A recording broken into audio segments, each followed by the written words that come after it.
Coming live from Quincy, Massachusetts, USA is our guest this afternoon.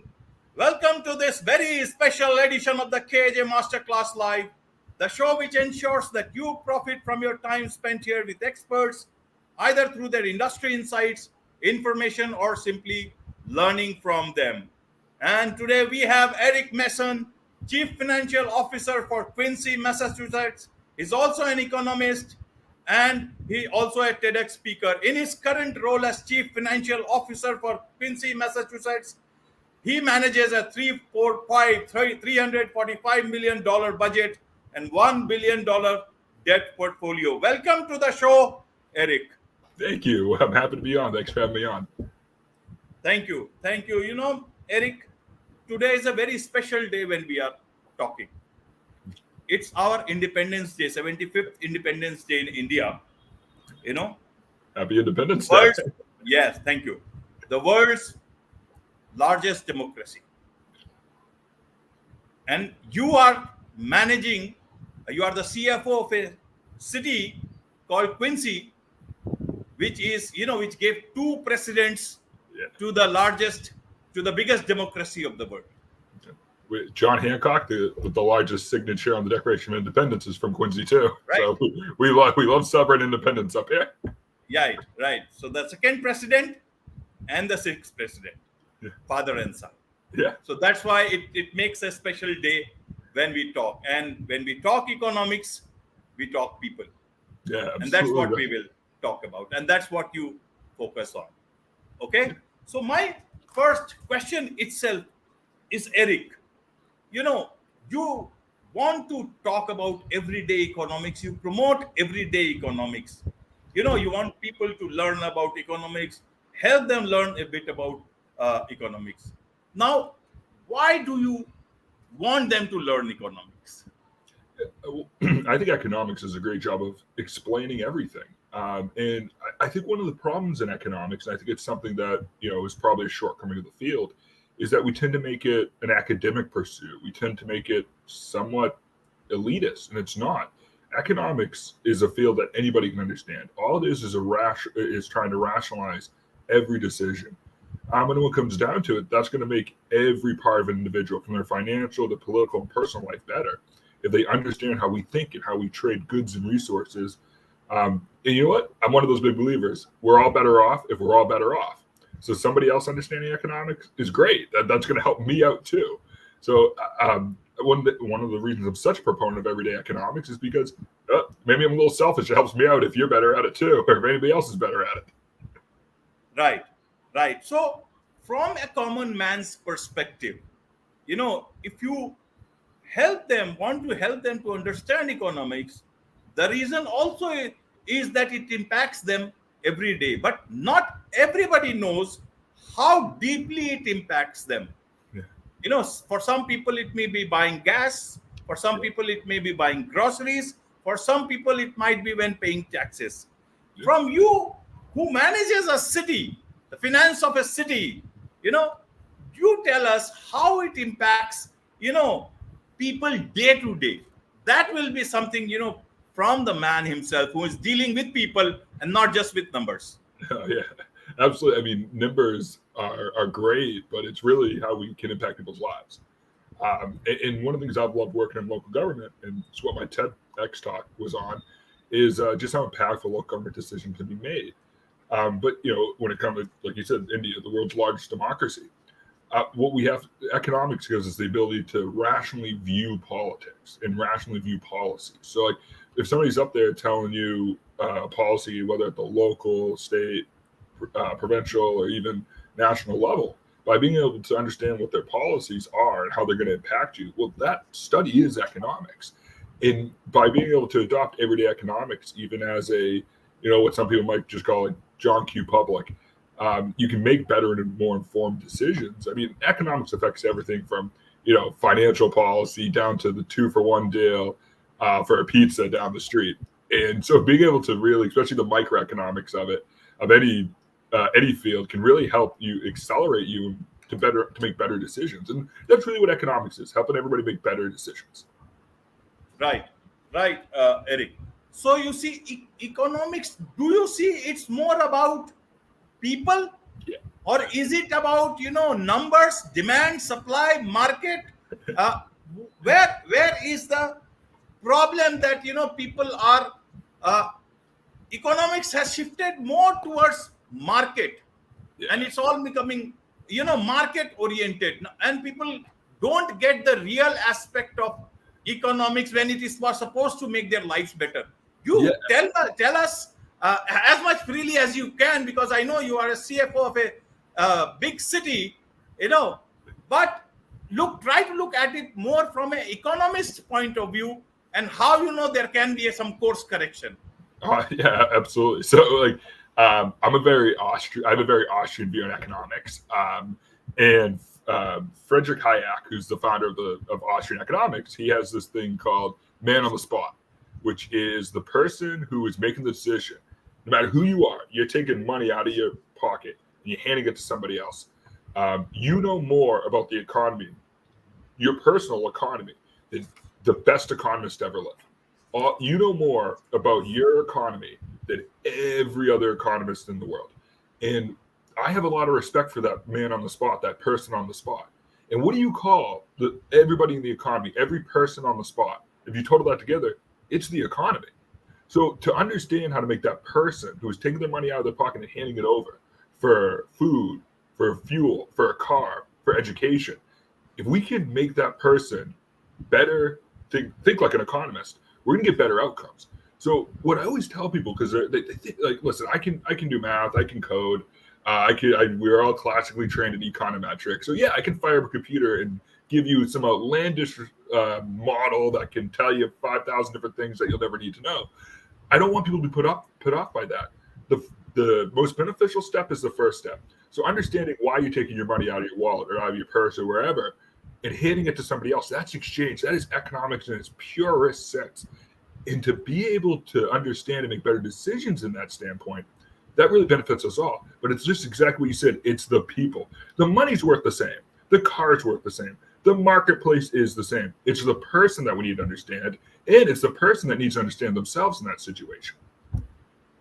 Right, right, Eddie. So you see, as you believe, as you say, that every decision, you know, people make, that's all decided by economics. From what car to buy, to which companies to invest in, and how long they should jog on a treadmill. Now, what do you exactly mean by that? And was economics supposed to do this?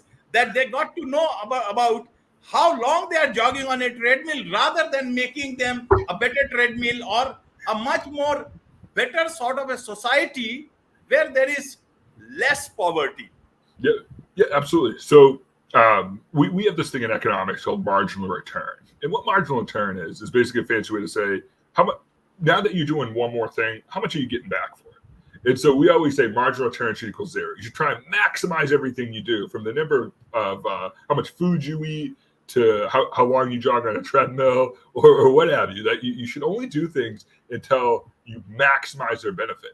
And I have to, and that whole field's microeconomics. And I have to say that's one of the reasons I fell in love with economics, is because it's like it teaches you when to, not just when to go, but when to stop. There's so many people who pour so much time and effort where they've already maximized something, where they've already hit the absolute best return they're gonna get. Sometimes you see that in education, where people get perpetually educated. Sometimes you see that in fitness, where people perpetually work out, and you've already reaped the maximum benefits. And so anything else you're doing in that field, you could take that time and apply it to something else, learning to paint or learning a new subject or what have you. And I think that people think economics is usually like money driven, and it's usually a political, it has a political tint to it. But actually, the vast majority of economics is to help you in your day-to-day life, and to make you as an individual a more efficient person and make better decisions. Right, right, Eric. Now, let me try and understand through you how cities are managed, their finances are managed from people, by people like you, in terms of $345 million, and then $1 billion extra in terms of debt. Now, you tell us, how does the day-to-day function of a US city like yours And I'll understand from that. India has a bit of a different system, but how it works from your end, and through that we'll understand the US system better. Yeah, absolutely. So, what? So the top official in the city, sometimes called the CEO, chief elected official, is the mayor. And in our form of government, we have all appropriations and spending flow through the mayor, as well as all major policy. And we have a city council that acts, that holds meetings several times a year. I think they have about 40 sessions a year. They pass laws and do all that stuff. And then from an administrative standpoint, that is overseen by our mayor. I oversee all the finances. So anything with a dollar sign, I always joke, is something that I'm usually involved in. I have an amazing support staff, and there's many different departments that deal with money, from assessors to treasury, and they're all their own independent functioning units. And they're very good. But from a spending dollars, well, for my role, you revolve around two things: capital planning and budgets. So budget is what makes sure we pay for our police, our fire, our teachers. We have about 10,000 students in our school district. It makes sure that we have the roads are paved, all that. Then we have large capital projects. We've built several new schools. We're building a new public safety building. We're investing in roads and sidewalks. So every dollar is either being spent on operations or on capital. So we're either trying to build something big that is going to be used for years and years and years to help make the constituents of the city, more efficient, get to work or enjoy recreational time. We spend a lot of money, and we have a lot of really, really nice parks. Our mayor's a huge fan of parks. It's where you got to start in government. And you know what I'll say, during the pandemic, the parks were amazing how much use they got. That investment ended up paying tenfold. But in terms of what some of the listeners might find interesting is that a lot of finance in your government is already very well planned out. Well before that dollar arrives into the coffers from your tax collection, we already know very procedurally where it's going to get spent.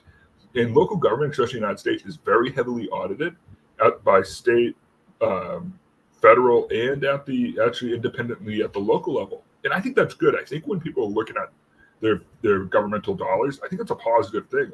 I'm one of those people where I'm like, you can call me up any day, I'll tell you where every dollar is and stuff like that, because it's so pre-planned that there's actually probably already something posted on our website telling you where that dollar is going to go. So a lot of it is planning. A lot of times we're planning well before. We start our budget process 6 months before the budget even gets passed. And our capital planning is done over a 5-year rolling CIP. And personally, I think that's a good system because it allows us to use more advanced modeling and more advanced analytics. Because if you're planning for something years down the road, that gives you time to really use advanced financial and economic models to try and predict where those numbers are going to be. And that just gives you more time to plan. And planning is the most valuable asset we have. Right. So does the system work almost the same way across the USA in their cities? Like you have 17, if I understand, there are around 17 Quincy's in all over USA itself. Yeah. So there's about, if you take our size, 110 to 125. You're about right in that range. Okay. No. So my wife is from. My question is that whatever, if that is correct or not, or roundabout, do all the Quincy's have the same sort of structure, or is it different in different states? No, it's different in different states, and even different in different parts of states. My wife is from the southeast of the United States, so they don't have local government. They have counties, which are oversee big areas. In Massachusetts, we have two forms. We have Chapter 44 and Chapter 53, where they don't even have a CFO. They just have a town accountant, and those are for really smaller communities. And then you go out west to California, and you have some of the largest. I mean, LA County is one of the largest governments in the world, let alone local. Just don't qualify. I mean, they have a massive, several $billion budget. And then you go into the Midwest, and they have large counties, but sometimes the counties don't have government. That they're part of these 6 or 7 counties are put together and regionalized. It's different all over the country. Where we have the most developed form of local government. Where we have city councils, we have mayors, we run like a corporation. We have a CFO-ship, we have chief legal counsel, stuff like that. So we have like the most evolved form just because we've been around forever. I mean, Quincy was founded in 1625. So I know that's not old for a lot of parts of the world, but in the United States, we were founded 5 years after the Pilgrims arrived. So we've had a lot of time to refine this. Right, right, Eric. Now, when you look at numbers, you are the person who knows exactly how much money you got in your hands, what are the demands, what are the plans, and what the mayor wants, what is possible, what is not possible. You got the real picture uh, better than anybody else. Perhaps, if I can tell you, it's like any other company. The CFO knows it all. Okay, Yeah. now you have your eyes and ears both to the ground. You know the numbers in the real sense. Now you see poverty also. Now, the number of people getting into poverty, what is your understanding? What causes unemployment and then it leads to poverty? Can you tell, as an economist and somebody who sees real life, such a sort of thing happening? Not that anybody is, responsible for it, but you see it. That is the same sort of a thing which happens across your country and perhaps in the larger part of the world.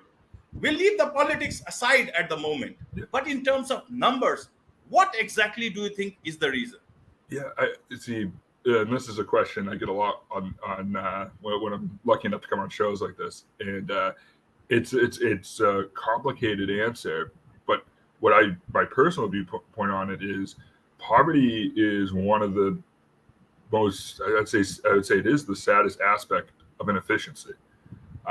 When economies experience inefficiencies, whether it's public policy, whether it's misalignment of resources, whether it's exploitation of resources, the aftermath is poverty. And that's one of the reasons I am so strongly free market in Austria, and a lot of my viewpoints is because systems that encourage inefficiency encourage poverty. It is an unmistaken aspect of economics. You can, no matter what political philosophy you subscribe to, if a system is inefficient, it is going to increase the amount of people left by the wayside. And I find that disturbing. And I find economics to be one of the solutions to trying to end poverty. And if we look at the global rise in development over the last 80 years, since the end of World War II, we can see that, there has been massive gains by a lot of all around the world, with what's considered poverty rising up. Like the amount of what we define as abject poverty, is that the standard of living, even for the incredibly less fortunate, is rising. Whether that it needs to rise a lot faster, I don't want to downplay any of that. It needs to be stronger. We need better policies to encourage lifting people out of poverty. But I think it's an efficiency. I think I'm not one of those individuals that thinks it's one thing's causing poverty. I don't. I think it's unique to everywhere in the world. I think there's localized issues that cause poverty. I think there's global issues that cause poverty. I think barriers to trade is one of the largest things that causes poverty in the world. I think tariffs can induce poverty in developing nations, because what you're doing is you're removing the trade advantage. In economics, in free markets, capital markets, we love trade. Trade's the best thing in the world because you can specialize in something, I can specialize in something. I can make it cheaper, you can make it cheaper. Then we can trade and both have extra money to go spend elsewhere, which can induce development in other countries. I think something that doesn't get talked about a lot, and I know India went through this a few years ago, is kind of misaligned currency policies. I think when you have a debanked country, and then you try and mess around with currency, I think that can put a lot of people who were just getting ready to climb, boom, just drops them right back down the ladder. So I think there's a few different policies, but anything that makes it, we should be trying to gain efficiencies. The more efficient we become, the more people that we lift out of poverty. So I know that was maybe too much of an economist answer, but I think it's inefficiency that causes it. Right, right. Now, in terms of efficiency, is it because more technology is coming in, or is it? See, I understand as a layman. I don't know. I have just studied a bit of economics in higher secondary, class 12 till class 12. and then I moved into political science, masters in political science from University of Delhi, because I was not very good with numbers, so obviously they would not, I couldn't go for Yeah, higher study. you're impressing me. Okay. Okay, but I understand just a bit in terms of from a human perspective. Now, whatever I understand, little bit of economics is that when countries were there, nobody thought of it. That, you correct me if I'm wrong, or my understanding is incorrect. It was not so much of a global world, and your economics was supposed to ensure that whatever policies you implement, they are to a larger extent for the country itself, and you manage things accordingly. There was something called the comparative cost advantage, Yeah. that you went for some things where it was advantageous for you to go outside, whether it was outsourcing or even in terms of manufacturing your products.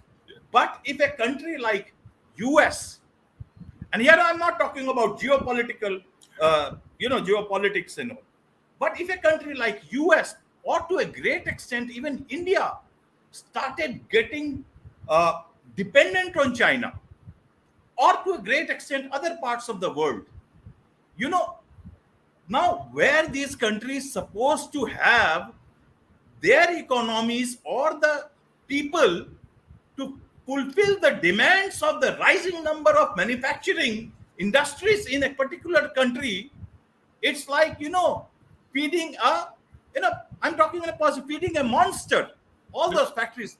That is so, I my understanding is that it went beyond the comparative cost advantage, because then that is where inefficiencies came in, because if you were producing it for your, that is why outsourcing became a political issue also.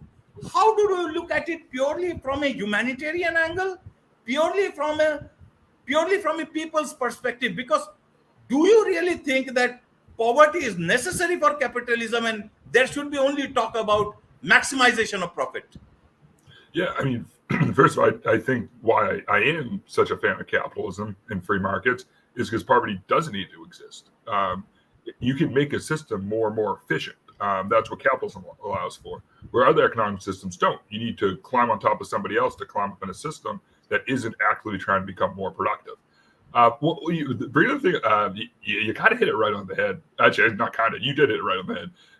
Outsourcing has become political, and sometimes that can skewer the economics of what we're actually doing, which is exactly that competitive advantage, comparative cost advantage, as we go, which is 100%. Well, there's comparative cost advantage, and there's something we also have. We have in economics called absolute cost advantage, and that's exactly what you're talking about with what's happening in China to as a greater extent, the global economy, where we have certain manufacturing hubs. What I do find interesting is that the United States imports about 50% of all its goods from China. China actually imports 54% of all raw material from the United States. So there's trade going back both sides. I think that's often something that gets overlooked in that type of discussion. But in terms of outsourcing, this was happening a lot during the pandemic when we as supply chains started falling apart. And there's a lot of great industrial and organizational economists who are talking about what we call intensification of labor and intensification of economies. The reason the United States doesn't manufacture, or in large scale, doesn't manufacture most common household goods is because labor in the United States has become too expensive. If you look at the capital per individual, or capital per capita, which is a mouthful to say, in the United States, it's really, really, really high. And production is just a combination of labor and capital. That's all production everywhere in the world is. So as capital investments become much higher in an economy per person, you're going to end up seeing that labor becomes more and more expensive. It's productive, but it makes it inefficient to make, say, a microwave that can hit the market. The microwave would have to be outrageously expensive. But what that does, it pushes jobs to other areas of the world. But you hit something right on the head, is that we're making decisions based on the country level, not on the global level. Yes. Personally, I like making decisions at the country level because I think that causes competition between countries, and that's competition is good for both people. It makes people work harder. So there's this beautiful economic dance that occurs all across the world. And what happens is that sometimes people become territorial. Sometimes people they don't want to engage freely in trade for reasons other than economic reasons, and that is inefficiency in a nutshell. And it's bore by the people of each nation are both worse off because there's these barriers to trade. I think barriers to trade and barriers to immigration can hurt economies a lot. And I think when you hurt an economy, you hurt everybody in it, but particularly you hurt the poorest people. So yeah, there's this like you described it better than I did. There's this beautiful dance all going all across the world right now, where people are trying to figure out how we can all be better off.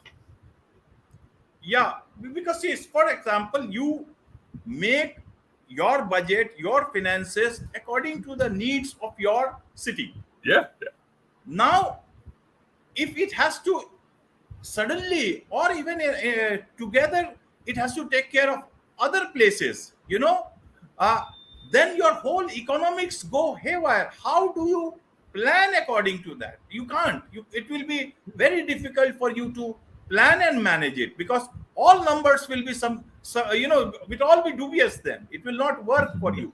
In the same way, globally it works. For example, I'm asking you from as an economist, how do you see that? And I'm sure these countries must be having brilliant economists there itself. Is it the politics, or something else?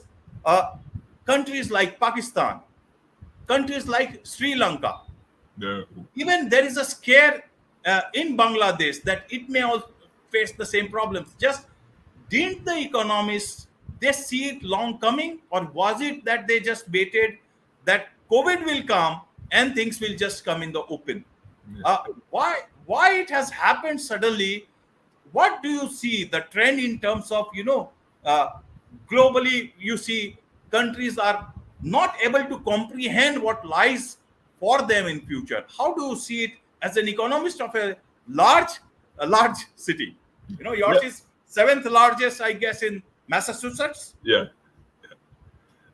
Yeah, I mean, to put on my, it's funny because my background before I got into the public sector was labor economics. So now it's like labor, public, and finance. But I'm going to go back to kind of my roots and go to the labor side of that. I don't.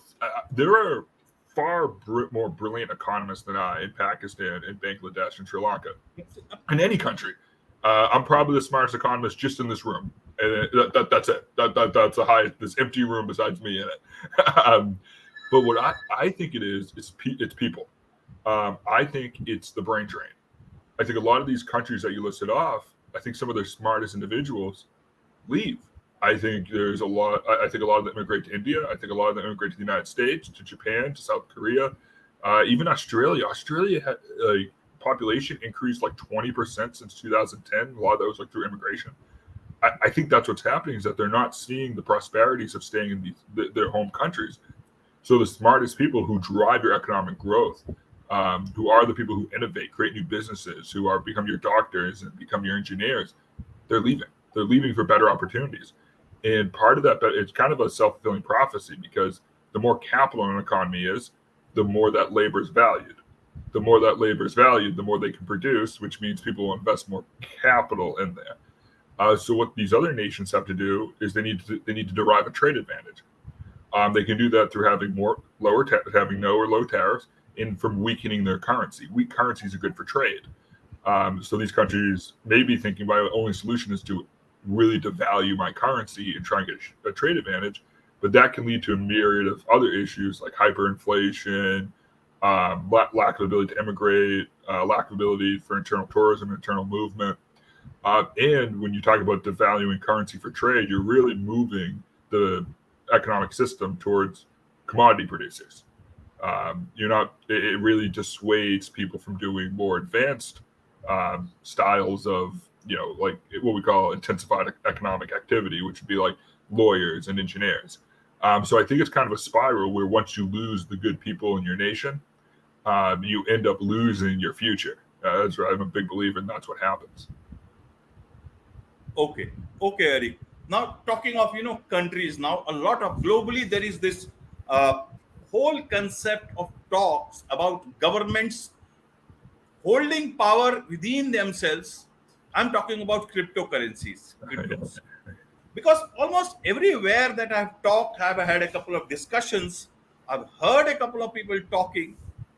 Everywhere, the biggest reasons that they are giving out is that some banks globally or in countries or governments are holding too much of this power within their hands, and that is not actually fully democratic. The biggest reason is that if you go for cryptocurrencies, the technology, blockchain technology, then it creates a better playing field for everybody across the world, and it will be a egalitarian society in terms of anybody can transact, and you can transfer your money without actually carrying it, and it is the safest mode in the world. Now there are two questions. Do you see that actually it's that case? Secondly, is it a threat in a way for democracies across the world? Like in India, we haven't adopted, we don't even call it a currency, we just call it a crypto, maybe a digital asset. The only currency we have right now is the Indian national rupee. So one is in terms of the reasoning that they are staying everywhere for whatever reasons, there are more than 8,000 cryptocurrencies at the moment. And yes, so is that talk leading to a lot of discomfort or moving towards a different direction? Because telling that, listen, governments are not doing anything for you because they are holding the power of currency within their hands, or it is they won't let you. Then banks are charging you a lot of money, or whatever reasons along with that. So how do you see? Do you see at all that they can replace national currencies? How do you see that sitting from at that corner of the world? Yeah, I think whenever I'm on this conversation, I think I go a little philosophical, which is what is currency? In economics, we actually have a definition for currency because we have a definition for every word. We like definitions way too much. Trust inscribed. That is the definition of currency. So in economics, currency has no value. It is merely the means in which people transact. So if we follow that classical definition of trust inscribed, what it means is that do the individuals trust that what they're exchanging has value and will be supported? So as long as a nation, or as long as an institution large enough that everybody buys into, accepts a cryptocurrency as being worth money, then absolutely it has value. I'm personally more excited for the blockchain portion of cryptocurrencies. I think that's going to be very quickly adopted by government. It's going to, if we can create better information and better information flows, which blockchain does very well, I think you're going to see a lot of benefit to governments that will adopt it. I always joke with people, I say, what was the first blockchain? And they go, people will say Bitcoin, some of that. I go, no, it's your passport. You carry it around independently. People look at it, they can tell you where you've been, and it allows you to freely interact with different countries. I think we'll see that adoption widespread. If we look at, say, the U.S. Marshall Islands, which adopted a cryptocurrency, Estonia, which is playing around with adopting an official national cryptocurrency, we can see a lot of success of state-driven cryptocurrencies. Now, with that said, there's been some failures. The Petrocoin in Venezuela has pretty much flopped. But Venezuela has other issues that have nothing to do with that cryptocurrency, that just have to do with governmental structure. But as a whole, I think it gives options. I think if a government is, the people trust their government to make good financial decisions, and they can trust in the currency, or they can choose to adopt a third-party currency like Ripple or something like that, where they can freely exchange regardless of government structure. Quincy's actually hosting a cryptocurrency conference in a couple months, so we're very forward on that. So this is a very good This is a very good topic. Right, Eric. Now, my understanding, I still don't know much about this space. Trying to understand, neither I have dollars, neither I have cryptos, and neither I have enough of INR. I can only talk, ask questions, and try to understand a bit for myself and the audience. In terms of cryptocurrency, suppose uh, a person like you, CFO of a big city, there are several individuals who, instead of having accounted money, and that so it is taxed, so that money comes to you, and then you can plan for the future or for the present. Now, if people have an option that the money is not accounted, and they can simply transfer it to anywhere else and can just move off from that place, you don't get revenues. How do you you get my point? How do you ensure, how do you plan your budgets? Then who wants to pay taxes? Will that be, who wants to pay taxes? Not even the president would want to pay taxes. Nobody wants to pay Nobody taxes, wants to pay taxes. nobody. So so how do cities, states, and governments and countries, they plan? What do you see is the or is my understanding incorrect? No, How do they take care of unaccounted money? If I do unnecessary underhand transactions, and I have billions of rupees, I can suddenly shift to anywhere in the world with nothing in my hand, and people will think I'm just a poor guy. right. How do sovereign states take care of this? Yeah, I mean, you just laid that out perfectly. That is the big fear every government has. Like, let's be honest, that's what it is. So, at the local level, the vast majority of our budget is actually paid for via property tax. So we just you have an address, a physical address, and we charge you for having that physical address. And it's hard to move a house as an asset. That's why local government relies on that. Some state and county governments also have property taxes. The U.S. government does not. Most countries do not have a property tax. You're going to see taxes being what you laid out, which you laid out that beautifully. I mean, that is the perfect summation of what every public finance person's faring. What's actually going to happen? I think you're going to see taxes shift away from income and taxes that revolve around liquidity and more towards capital. They're going to tax you because because you have a big house or because you have a private jet. And you're going to, because they can see that asset, they can view that asset, and they can appraise that asset. Similar to what you see with property tax, but it's going to make, I think, it's going to make income tax very, very difficult because you can pay somebody, just like you said, snap your fingers, move it. You never, like, there's no chain left behind, that governmental record left behind. So I think if you see widespread adoption of a non-governmental entity's crypto, that you are going to see taxes being shifted more towards the capital side, which some people might say that's good. I don't like taxing capital because capital is what grows economies, so I'm hit or miss on it. But if you got to collect tax revenue, you got to pay for national defense, you got to pay for Social Security, you have to pay for these plans. You can't just say, "Oh, whoops, hey, good job, guys," and just not collect any money. And will it wipe out all the banks everywhere? Then means the whole reasoning is going that banks are overcharging, that they are, you got to use several banks in the whole process of transacting. You got to use the SWIFT system, other systems. So what is the message are we saying? Are we saying banks are bad?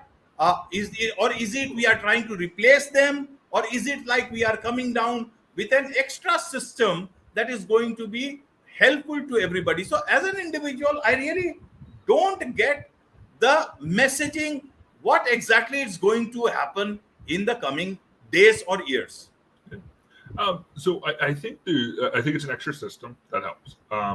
Banks do such interesting. When you have economies that have their own currencies, banks are super important because they control the monetary supply through what the government allows them to do, something called fractional banking.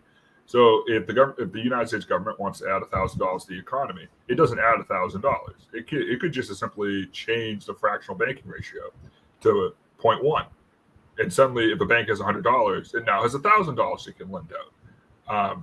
So banks also provide services to allow the economy to grow by lending out money. A cryptocurrency, because it is decentralized, can't lend out money. Bitcoin can't function as a bank. Can't lend out money with some interest rate to get it back later. And so banks will still serve a very, very strong purpose. On top of that, they're insured. So in the United States, they're insured up to $250,000, which covers the vast majority of Americans' liquid assets. What makes me excited for cryptos, what makes me excited, is what it's going to do, not for the top 20% of income earners, but for the bottom 20% of income earners. I think it will help, the mom and pop shop down the street who can't afford those fees, who isn't using banking to expand their business, but instead now has a low to no fee, highly reliable system to pay vendors. And on top of that, they don't have to travel 20 miles to a bank. They don't have to worry about, a consistent electrical connection. And that currency is backed by a very well understood blockchain group. So like I'm actually more I know I'm kind of weird. Like everybody's like, oh, what's Musk gonna do with this and that? I'm like, no. I want to see what the lady down the street who is selling cucumbers. I want to see how it's gonna help her out because I think, and that's where you're gonna get the best economic return is helping the lower 20% in income grow. That's your biggest return. So that's what I'm excited about. So you think it will help the lower 20% if it comes in the right manner? And we have evidence of that already happening in Africa. Okay. So Africa's really unbanked. Okay. So Eric, but what about inflation? As far as I understand now, everybody can, of all these cryptos, they can mine as much as, if I'm correct, as much as they want. And if they say that, no, we have only a limited number of, cryptos or coins that we'll mine, then, as because nobody knows who controls them. Is it, and at what stage, who controls it? Is it like going to be the Federal Reserve or the RBI, like in India, Reserve Bank of India? So I want to understand that part. See, anybody can say anything, but how do you actually manage it? Not that I don't trust, on the face of it, I trust everybody. And how do you manage? Because if they continue mining, cryptos and coins, then how does it impact inflation? Does it impact inflation at different places? Because I understood that currency was vis-a-vis all the goods and services that you had, all the actual assets that you had, and according to that you need. Otherwise, the inflation will go out of hand. What will you do with all that? Either dollar or any other currency if it is not vis-a-vis in terms of inflation. Yeah. I mean, absolutely. So like they are completely exposed to inflation.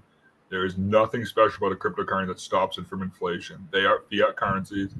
Gold isn't even protected from deflation. When the Spanish went over to South America and they looted all those cities of gold, that caused the gold price in Europe to crash. That is 100. So cryptocurrencies, they are not commodity currencies. There's nothing about a cryptocurrency that has any real world value. It's all about trade. Is it accepted? Is it usable? So there's nothing stopping them from having rampant inflation. In fact, if we follow traditional inflation models, which may not apply to cryptocurrencies, the more a cryptocurrency becomes accepted, the more inflation it will experience, because part of the monetary based calculation is money velocity. How quickly does a dollar move? So if you have a cryptocurrency that's been gaining value and suddenly becomes very tradable, that's money velocity, which will have the same effect of just mining billions and more coins. And I think that's something that's never talked about. It's like, no, they can still experience inflation quite heavily, to be honest. And because they're so new in the world that we don't know when that's going to happen. That's why cryptocurrencies that are like state-backed, like the Marshall Islands cryptocurrency or Estonia's, make me a little more confident that they're going to be the first type of cryptocurrency. But yeah, they can still experience inflation because, just perfectly like I said, you can just mine them. Even cryptocurrencies that have a capped number of coins in them, which there are some, they don't necessarily, that just because they're capped doesn't mean they can't experience inflation. If they suddenly become traded very heavily, then absolutely. I'll give you an example. If the Federal Reserve the Treasury printed $1 trillion and put it in a room, it has no effect on inflation. Just like if you mined $1 trillion coins and put them in a room, no effect on inflation. But if they release that $1 trillion or the coins, you released $1 trillion coins, you're going to have massive inflation. And right now, a lot of cryptocurrencies are just sitting in wallets. They're doing nothing. So I get nervous when they get released, when they start being used as a means of transaction. think there's inflation coming for them. I really do. Right, right, Eric. Even I am trying to. I don't have, as of now, I don't have any view on cryptocurrency. I am trying to ask as many questions from wherever it is possible and trying to understand this whole space as to which direction things are moving and uh, what exactly this stuff is all about. Because then there comes the NFT, and then how it's coming together. Then because as of now there are 8,000 cryptocurrencies, then when it becomes much more towards legitimacy, then there might be 20,000. How do you deal with that situation? Will each state in the USA have their own adoption of different cryptocurrency, or will it be the same ones? Because US states are very powerful, they have a lot of independent decision making they can have. So that will happen even in India. Because, but as of now, the government is very strongly. It has been taxed heavily, and as of now, we don't consider it as a currency at all. We just consider it as a crypto and any other digital asset. Now, so it's been a long discussion, but a very fruitful one. At least I am getting more educated and trying and understanding things from that perspective. Now, coming back to the economics itself, Eric, you talk that economics should be presented in unbiased, apolitical, and stripped of formality. Yeah. When do you think this whole economics from for the people shifted towards economic for the government or for the political systems? I'll not go at political leaders because this is a global world. Everybody wants to be in power forever. You can't do Yeah. that. That's human desire. Only a few are, bereft of it. Now, how do you see, how is politics affecting economics? How is market affecting economics? That from being economics for the people, it has become more for the market and the political system. How do you look at it? Somebody who has studied economics the way it was? Yeah, no, absolutely. So um, when I was younger, I used to think economics followed politics. And as I got older, I now know that politics follows economics. No matter what political system you want or whatever political party you subscribe to, no matter where in the world, you do not suddenly get to forsake economics. You can ignore economics. Oh, you can absolutely ignore economics. It doesn't go away. It will follow you. It will find you. Economics is a sandstorm. You can have any policy you want, and if it doesn't follow good economics, it may work in the short run, but in the long run, it's going to bury you. People like to ignore that. People like to put their fingers in their ears and hum, just like people want to stay in power forever. And what I see from my viewpoint on economics, when it gets mixed in politics, is that it doesn't get used properly. It gets argued against. Economics is a brick wall. It's a brick wall. You can argue with it all day long. It's not going to change. You're better off using that brick wall to build a foundation of good policy and not just scream at it. And what we see is what I've seen and what I've studied and what I've seen in person is that when economics is used, it is acknowledged and used. It's amazing how well it can help people. It's amazing how it can lift people out of poverty.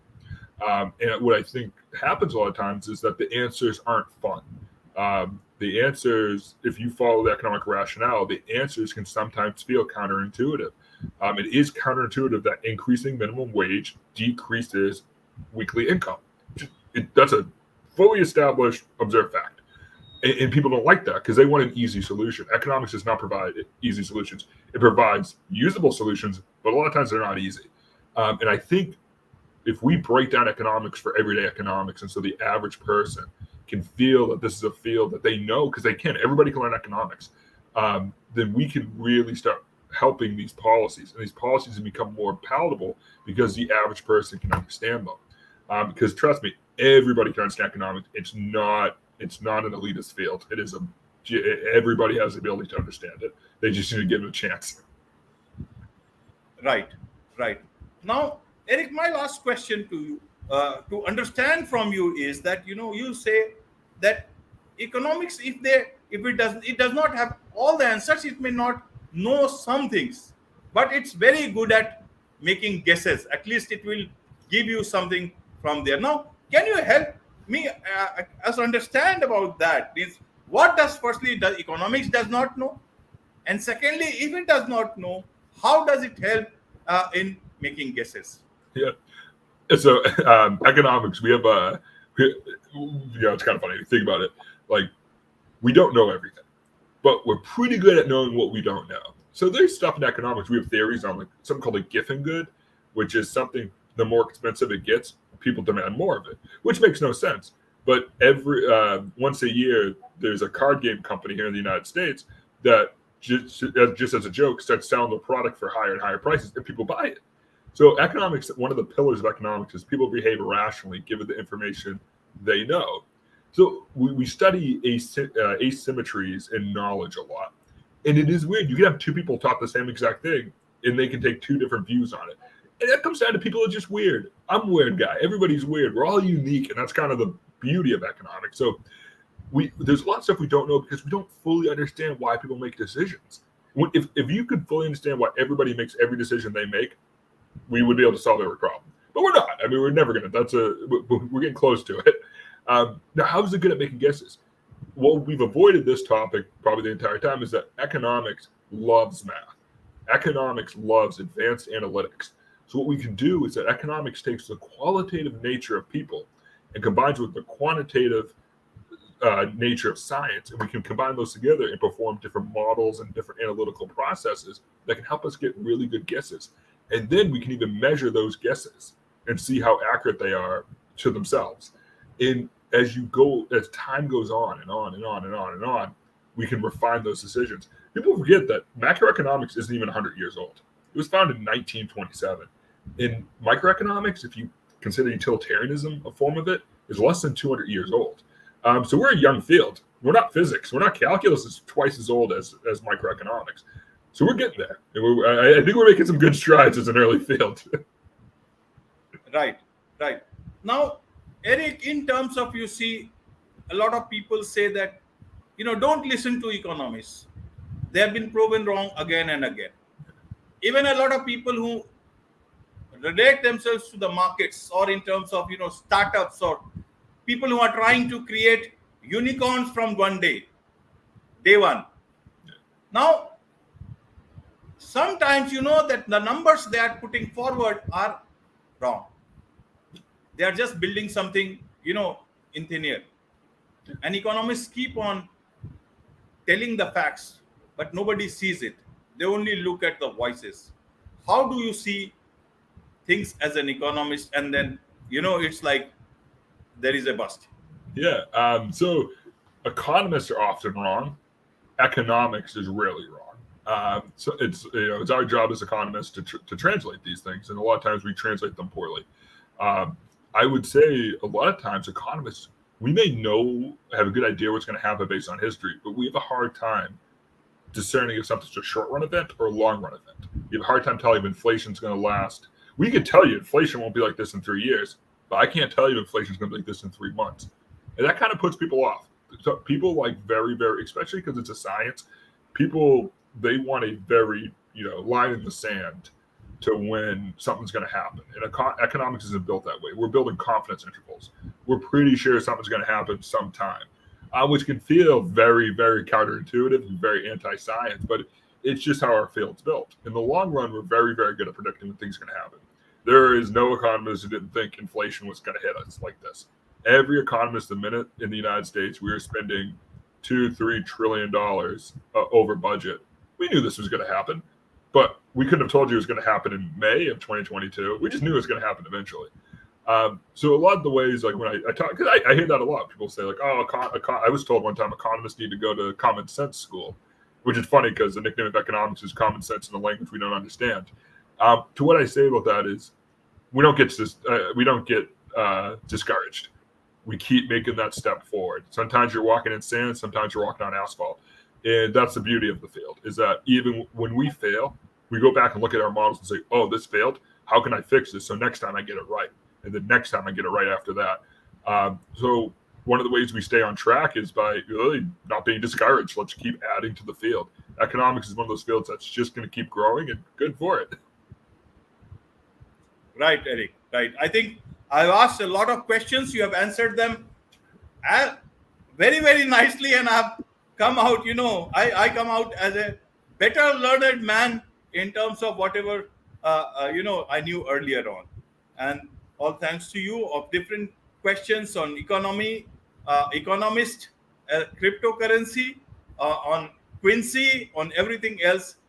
So many things I asked you, and it's been a great discussion. I really enjoyed learning from you. I had a blast. Thank you so much for having me on. Happy Independence Day too. I mean, it's always nice when a billion plus people in the world's largest democracy can celebrate independence. That's always a good day. Right, right. Thank you very much, and have a great day, and hope to talk to you again very soon. Absolutely. Absolutely. Thank you. Thank you. Thank you.